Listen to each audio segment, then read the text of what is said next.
வணக்கம். நான் உங்கள் அஸ்ட்ரோ பிரபஞ்சம் பீதாம்பரக்கண்ணன். இன்று என்ன தகவல் பார்க்க போகிறோம்னா, மாந்தியினுடைய வாழ்வியல் பரிகாரம். அதாவது மாந்தி என்றாலே மக்களுடைய மத்தியில் பயத்தை கொடுக்கும். அது ஏன்னா ஒருவருடைய ஜாதகத்தில்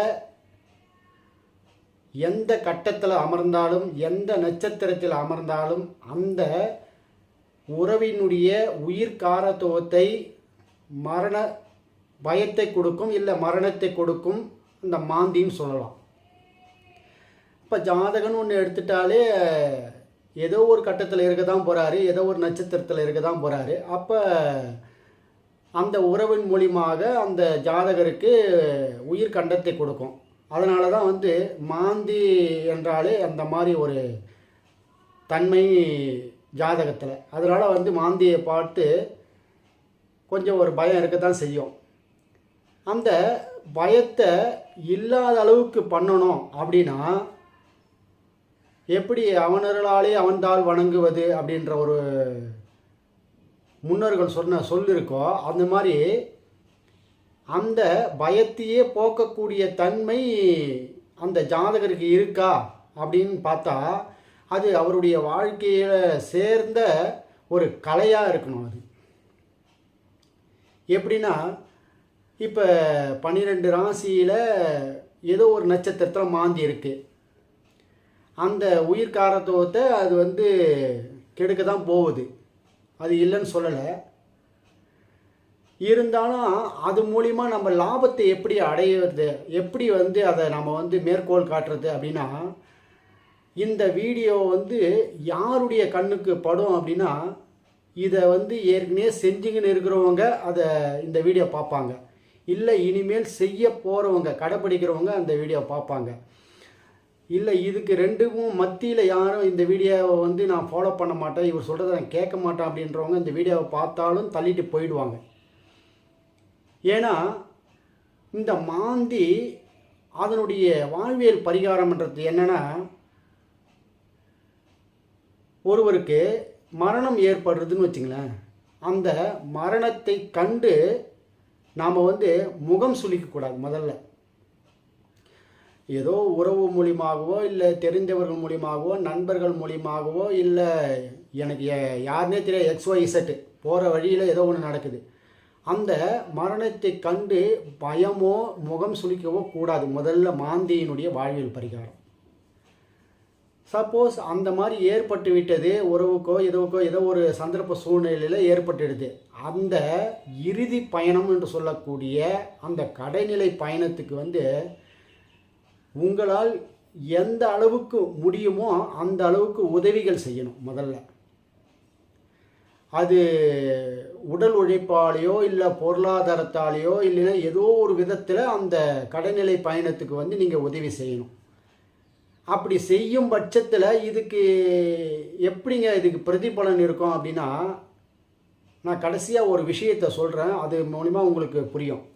இப்படி இந்த கடைநிலை பயணத்துக்கு நீங்கள் அதுக்கு உதவிகள் செய்யும் பொழுது கண்டிப்பாக உங்களுடைய ஜாதகத்தில் மாந்தியின் மூலியமாக ஏற்படக்கூடிய மரணத்தை போக்குதோ இல்லையோ, உங்களுக்கு ஏற்படக்கூடிய கஷ்டம், போராட்டம், சிக்கல், இந்த மாதிரி சூழ்நிலையை விலகி கொடுக்கும். மரணத்தை யாராலையும் தடுக்க முடியாது, அது பிரபஞ்சத்தினுடைய நீதி. இப்போ ஒருவருடைய ஜாதகத்தில் லக்கணத்திலிருந்து 4ஆம் இடத்துல இருக்கு. 4ஆம் இடம்ன்றது சுகம், 4ஆம் இடம்ன்றது தாயார். மற்ற உறவுக்கும் அது 4ஆம் இடம் என்ன காரத்துவம் வருதோ அந்த உறவுக்காரங்களுக்கு மரணத்தை கொடுக்கும், மரணத்துக்கு உண்டான கண்டத்தை கொடுக்கும். அவங்களுடைய மரணத்தை நம்மளால் நிறுத்தி வைக்க முடியாது. ஆனால் உங்களுக்கு 4ஆம் இடம்ன்றது வண்டி, வாகனம், சுகம், வீடு, இந்த அமைப்பெல்லாம் சொல்லுதில்ல, இதையெல்லாம் தடை தாமதமாக கண்டிப்பாக பெற்றுக்கொள்ளலாம் நான் சொல்லக்கூடிய செயல்களை செய்தால். ஒன்றும் இல்லை, ஒரு ஹாஸ்பிட்டலுக்கு போகிறீங்க, திடீர்னு ஒரு இறப்பு ஏற்படுது, அதை பார்த்து முகம் சுளிக்கக்கூடாது, மனதில் எந்த ஒரு எதிர்வினையும் ஆற்றக்கூடாது. அவங்களுக்கு அந்த நேரத்தில் உங்களால் என்ன உதவி முடியுமோ அந்த உதவியை நீங்கள் கண்டிப்பாக செய்தே தீரணும். அதனால தான் நம்மளுடைய முன்னோர்கள் நீங்கள் எந்த விசேஷத்துக்கு போகிறீங்களோ எனக்கு தெரியாதுங்க, காதில் கண்ணால் ஏதோ ஒரு விஷயத்தில் செய்திகள் கேட்டால் அந்த பயணத்துக்கு நீங்கள் போயே ஆகணும் அப்படின்வாங்க. ஒரு எதிரியாக இருந்தாலும் சரி, துரோகியாக இருந்தாலும் சரி, இல்லை XYZ ஒரு மனிதராளாக இருந்தாலும் சரி, நமக்கு தெரிஞ்சிடுச்சா, இல்லை பக்கத்து வீடு அக்கத்து வீடு எந்த வீடாக இருந்தாலும் சரி, ஏதோ ஒரு நிலை ஏற்பட்டு விட்டால் அதில் நீங்கள் பங்கு கொள்ள வேண்டும். அது எப்படின்னா உடலாலையும் பங்கு கொள்ளலாம், மனதாலையும் பங்கு கொள்ளலாம். அதனால தான் நீங்கள் நம்மளுடைய சமுதாயத்தில் நிறைய விஷயங்கள்லாம் நம்ம முன்னோர்கள் செஞ்சு வச்சுருக்காங்க. இந்த நினைவஞ்சலின்னு சொல்லுவாங்க. ஏதோ ஒரு முக்கிய பிரகஸ்தர் இயற்கை எழுதிவிட்டால் அரசு அலுவலகங்களில் அரசு கல்வி நிலையங்கள்லாம் என்ன பண்ணுவாங்க, ஒரு 3 நிமிடம் 5 நிமிடம் மௌன அஞ்சலி செலுத்துவார்கள். அதாவது கூட்டு பிரார்த்தனைன்னு சொல்லுவாங்க. அது சுபத்துக்கும் சரி அசுபத்துக்கும் சரி. அந்த கூட்டு பிரார்த்தனைன்றது எதுக்காகனா, இறந்தவங்களுக்கோ இல்லைன்னா நீங்கள் செய்ய போகிற செயல்கள் உங்களை நீங்கள் பண்படுத்தி கொள்வதற்காக, உங்களுடைய ஒழுக்க நிலைகள், மனிதன்னா இப்படி தான் இருக்கணும், அந்த ரெஸ்பெக்ட், அந்த சொல்லுவாங்கள்ல, நீங்கள் மரியாதை கொடுத்தீங்கன்னா உங்களுக்கு மரியாதை கிடைக்கும் அப்படின்னு சொல்லுவாங்க பாருங்கள். அந்த மாதிரி இந்த பிரபஞ்சத்திற்கு நீங்கள் செலுத்தக்கூடிய அந்த அஞ்சலி அது அவங்களுக்கு போய் சேருதோ இல்லையோ, உங்களை நீங்கள் சரிப்படுத்திக்கும். இப்போ உங்களுக்கு ஏதோ ஒரு இடத்துல அது சிக்கலை கொடுக்கறதுக்கு இருக்குது மாந்தி, அந்த இடத்துல நீங்கள் ஒரு 100 அஞ்சலி இதில் கலந்துக்கிறீங்க, உங்களுக்கு போராட்டத்தை, சிக்கலை, தடை, தாமதங்களை கண்டிப்பாக விலகி கொடுக்கும். இதை எந்த சந்தேகமும் கிடையாது. அதே போல் உண்மையாக வாழ்வியலில் நடந்த ஒரு உண்மை கதை. இப்போ ஒரு குடும்பத்தை பார்த்து அவருடைய பிள்ளைகள் 7-8 பேர், அந்த பெரியவருக்கு 7-8 பேர் பிறந்திருக்காங்க. பிறந்து எல்லாருமே நடுத்தர, அதாவது 45 வயதுக்குள்ளே இறக்குறாங்க. அதில் ஒருத்தர் மட்டும் எல்லா விஷயத்தையும் செய்கிறார். எல்லாரையும் அவர் அந்த இறுதி பயணத்துக்கு அவர் எடுத்துக்கட்டி செய்கிறார். அவர்களுடைய குடும்பத்தில் அவர் ஒரு ஆள் தான், அவர் எல்லாத்தையும் எடுத்துக்கட்டி செய்கிறார். அது ஓகே, அது அது கடமை, அதில் எடுத்து செய்கிறார்.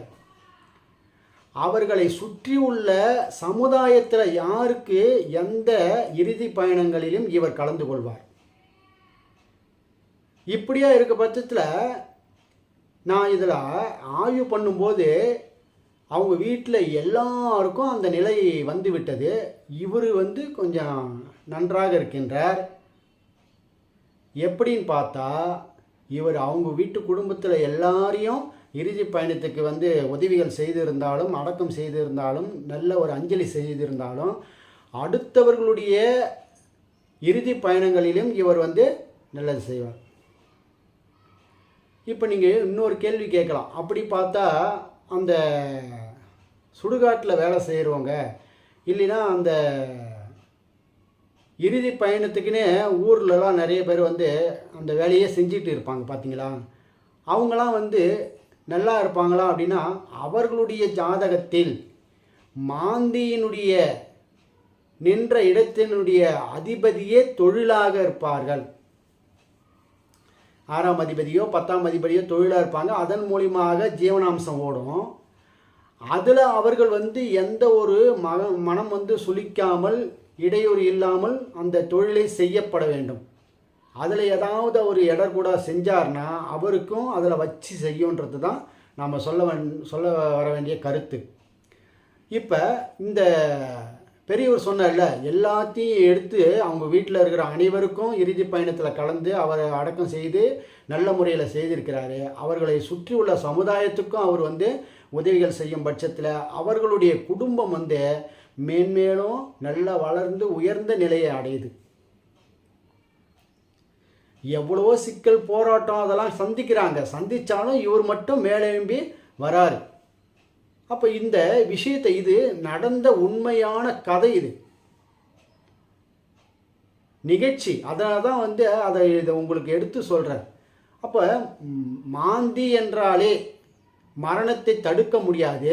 ஆனால் மரணத்தை அப்பாற்பட்டு அடுத்தது இருக்குதுல்ல, போராட்டம், சிக்கல், தடை, தாமதங்கள், உங்களை வந்து ரொம்ப வறுமை கோட்டுக்கு எடுத்து போகிறது, அதெல்லாம் வந்து இல்லாமல் செய்யணும்னா உங்களுக்கு இயற்கையாகவே அந்த குணாதிசயங்களை வந்து பெற்றுக்கொண்டு வாழ்வியலை பயணங்கள் செய்ய வேண்டும். அதனால்தான் நம்மளுடைய முன்னோர்கள் வந்து எதுக்கு எதை செய்கிறியோ இல்லையோ எந்த இடத்துலையும் ஏதாவது ஒரு இடத்துல கூட கிருவித்தனம் பண்ணிட்டு போகணும், தப்பு கிடையாது. ஆனால் அந்த மரணத்தின் தருவாயில் இருக்கிறவங்களுக்கும் மரணத்தை எய்தியவர்களுக்கும் நீங்கள் கடுவளவு கூட வந்து எந்தவித விண்ணகமும் செய்யக்கூடாதுன்னு நம்மளுடைய முன்னோர்கள் சொல்லியிருக்காங்க. ஒரு எப்பயுமே ஒரு ஆர்ப்பாட்டத்தில் போகிறவங்க கூட அந்த மரணத்தின் தருவாயில் இருக்கக்கூடிய அந்த வீட்டுக்கு அருகாமையில் போகும்போது அமைதியாக போகணும். அது இல்லைன்னா நீங்கள் ஏதோ ஒரு பயணத்துக்கு போயிட்டுருக்கீங்க, அந்த மரணத்தை எழுதியவர் எடுத்துகிட்டு வராங்கன்னு வச்சுங்களேன், அதை நீங்கள் என்ன பண்ணணும், அந்த நேரத்தில் ஒரு 2 நிமிஷம் நின்று அதுக்கு ஒரு மரியாதை செலுத்தணும். அதுக்கு நின்று போகணும், அவ்வளோதான். மரியாதை செலுத்தணும்னா உடனே அந்த நினைவஞ்சலில் நின்று அது பண்ணணும், அதெல்லாம் தேவையில்லை. முகம் சுளிக்காமல் அந்த 2 நிமிடங்கள் வந்து அவங்களுக்காக ஒதுக்கணுமா. நீங்கள் எப்பேற்பட்ட ஒரு பிஸியான ஷெடியூல்லையும் வந்து இதை செய்யணுமா. இதை செஞ்சால் இந்த பிரபஞ்சம் உங்களை உற்று நோக்கி கவனித்து கொண்டிருக்கிறது. ஏன்னாக்கா அந்த மாந்திக்கு வாழ்வியல் பரிகாரம் இதுதாங்க மிகச்சிறந்த பரிகாரம். அதுக்கப்புறம் வந்து கோயிலில் போயிட்டு திருவலங்காட்டில் வந்து பண்ணுறது, அடுத்தது குச்சனூரில் போயிட்டு கும்பகோணம் குச்சனூரில் போய் பண்ணுறது, அதெல்லாம் அப்பாற்பட்ட விஷயங்கள். கோயிலில் சென்று சிலைக்கு நீங்கள் செய்யும் பரிகாரங்களை விட உங்களுடைய வாழ்க்கைக்கு உகந்த பயணங்களில் இந்த பிரபஞ்சத்துக்கு உதவுற மாதிரி நீங்கள் செய்யும் பட்சத்தில் எது சிறந்ததுன்னா 100க்கு 200% உங்கள் வாழ்க்கையில் நீங்களே செய்யணும். இப்போ நான் சொல்கிறத விட நீங்கள் சொல்லிட்டுருக்கீங்க, ஐயா இந்த வேலையெல்லாம் நான் செஞ்சிட்ருக்கேன், ஏதாவது ஒரு செய்தியை எதுக்கு போகிறனோ இல்லையோ கடைநிலை பயணம் என்று சொல்லிட்டு ஒரு செய்தியை கேட்டுட்டாலோ, அது உறவு மூலியமாகவோ இல்லைன்னா உங்களுடைய நெய்பர்கள் மூலியமாகவோ இல்லைன்னா உங்களுடைய நண்பர்கள் மூலியமாகவோ இல்லைன்னா எனக்கு கூட ஒர்க் பண்ணுறவங்க யாரோ ஒருத்தவங்க அது மூலியமாக கேட்டாலும் அவர்களுக்கு போய் செய்யக்கூடிய அந்த 2 நிமிடம் அவருக்காக ஒதுக்கி அந்த செயலை செய்வேன் அப்படின்னு சொல்கிற மனிதர்களாக இருந்தால் உங்களுக்கு மாந்தியால் ஒரு வித வறுமையோ கஷ்டமோ போராட்டமோ சிக்கலோ வராது. ஆனால் உங்களுக்கு இருக்கக்கூடிய மாந்தி அமர்ந்த இடத்தினுடைய உறவினுடைய உயிர்காரத்துவத்தை அது வந்து ஏதாவது ஒரு டிஸ்டர்ப் பண்ணுதான், அதை வந்து மாற்ற முடியாது. அதாவது எப்படின்னா, ஜோதிடம்ன்றது ஒரு குறியீடு தான். அந்த குறியீடை வச்சு உங்கள் ஜாதகத்தில் அது உட்கார்ந்ததுனால தான் அதுதான் உங்களை பண்ணுதுன்றதில்ல. நீங்கள் பிறக்கும் பொழுது அந்த நேரத்தில் வளிமண்டலத்தில் இந்த கிரகங்கள் இப்படி வலம் வந்து கொண்டிருக்கிறது. அந்த கிரகங்களினுடைய குறியீடு 12 ராசியில் எங்கே உட்காந்துருக்கு, 27 நட்சத்திரத்தில் எங்கே உட்காந்துருக்கோ அதன் அடிப்படையில் அது உங்களுக்கு எடுத்து சொல்லுமே கண்டி அதுதான் உங்களை மாற்றுது, அதுதான் உங்களை செய்யுதுன்னு நீங்கள் எண்ணக்கூடாது. எப்படின்னா, பொதுவாக கோயிலில் தெய்வத்தை பார்க்க முடியுமா அப்படின்னு கேட்டால், என்ன கேட்டால் வந்து கோயிலில் தெய்வத்தை பார்க்க முடியாது. அப்போ எதுக்குங்க ஐயா கோயில் அப்படின்னா, அதுக்கு நல்ல ஒரு விளக்கம் பாருங்கள். நீங்கள் ஒரு இடத்துக்கு போகிறீங்க, ஒரு அன்பாக ஒரு செயல் செய்கிறீங்க, அந்த இடத்துல அங்கே தான் வந்து இறைவன் இருக்கிறார். ஒரு கடும் பசியில் ஒருத்தர் இருக்கார், அந்த பசியில் இருக்கக்கூடிய மனிதருக்கு நீங்கள் உதவுறீங்க பார்த்தீங்களா, அதுதான் உண்மையாக கோயிலில் நீங்கள் 1000 யாகங்கள் செய்ததுக்கு சமம். அப்புறம் எதுக்குங்க ஐயா கோயில் அப்படின்னா, மனிதன் வந்து பண்படுறதுக்கு, மனிதன் வந்து ஏதோ ஒரு செயலை வந்து முன்னிறுத்தி அதன் மூலியமாக பண்படுறதுக்கு தான் கண்டி மனதை வழிகாட்டுவதற்காக, வழிப்படுத்துவதற்காக, வழிமுறைப்படுத்துவதற்காக தான் வந்து கோயிலை கட்டினார்கள். ஆனால் கோயிலில் இருக்கிற சிலை வந்து நம்மளுக்கு ஏதாவது செய்யும் அப்படின்னு சொல்லிட்டு நீங்கள் நினச்சிங்கன்னா அதுதான் தவறு. நீங்கள் தான் மாற வேண்டும். இப்போ கோயிலுக்கு போகிறோம், கோயிலுக்கு போயிட்டு பொதுவாக ஒரு இடத்துல நியூட்ரலைஸாக எல்லாரும் ஒன்று கூடி அந்த கோயிலினுடைய அந்த ஒரு சிலையை பாவனை செய்து அந்த சிலைக்கு எந்தவித குற்ற உணர்ச்சியும் இல்லாத பாவனை செய்து நாம் எண்ணக்கூடிய எண்ணங்கள் நம்மளை பண்படுத்தும். அதுக்காக தான் கோயிலினுடைய வழிபாடு. ஆனால் அந்த கோயில் தான் நம்மளை மாற்றுதுன்னு சொல்லிட்டு நாம் நினச்சிக்கிட்டு இருக்கிறது மிக மிக மிக அறியாமை தான் சொல்ல வேண்டும். இதுபோல தான் ஒருவருடைய மனிதனுடைய பண்புகளும் குணங்களும் அவர்களுடைய நெறிமுறைகளும் அவருடைய ஜீவ காருண்யமும் அவருடைய அருளும் அதுதான் அவருடைய வாழ்க்கையில் மாற்றுமே கண்டி கோயிலில் போயிட்டு செய்யக்கூடிய பரிகாரங்களோ எதுவும் அதை மாற்றவே மாற்றாது.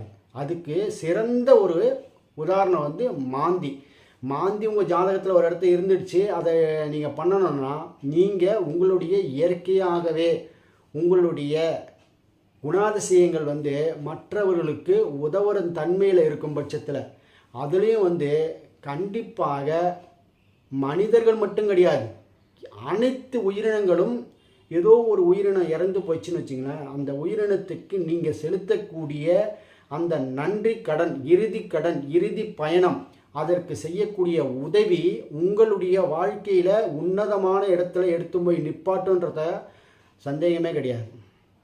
அதனால்தான் மாந்தியை கண்டு பயப்படாதீங்க.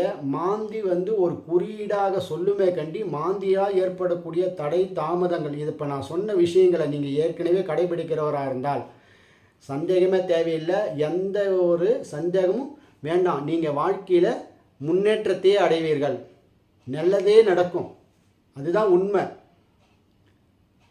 ஒரு சடலத்தை பார்த்து அதை முகம் சுளிக்கக்கூடாது. அதை அவங்க அதை எடுக்கிற வரைக்குமே அவங்க பேரை சொல்லி தான் சொல்லணும், மற்றவங்கக்கிட்ட பேசும்போதும் அதனுடைய நடத்தும் பொழுதும்.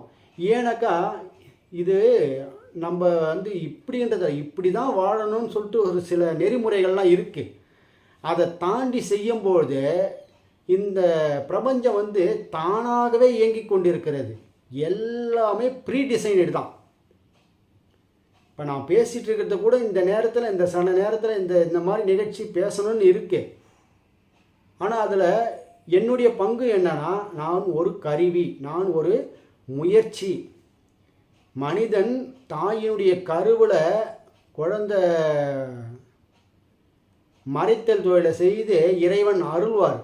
நீ பிறக்க வேண்டிய நேரம் வந்துடுச்சுன்னு சொல்லிட்டு ஒரு கண நேரம் அவருக்கு அந்த புத்தியை கொடுப்பார் அந்த குழந்தைக்கு. அப்போ என்ன பண்ணோம், அப்படியே மிரண்டு இருட்டில் இருக்கிறமேன்னு சொல்லிட்டு உடனே நான் வெளியே போகிறேன் அப்படின்னு அது என்ன பண்ணோம், உந்துதல் பண்ணோம். அந்த உந்துதல் பண்ணுறது தான் தாய்க்கு வலி ஏற்பட்டு குழந்தை பிறக்கும். அது வரைக்கும் அந்த 9 மாதம் கழித்து பல நாட்கள் அவங்க என்ன பண்ணுவாங்க, ஜாலியாக தாயினுடைய கருவறையில் வாழ்ந்துட்டு வருவாங்க.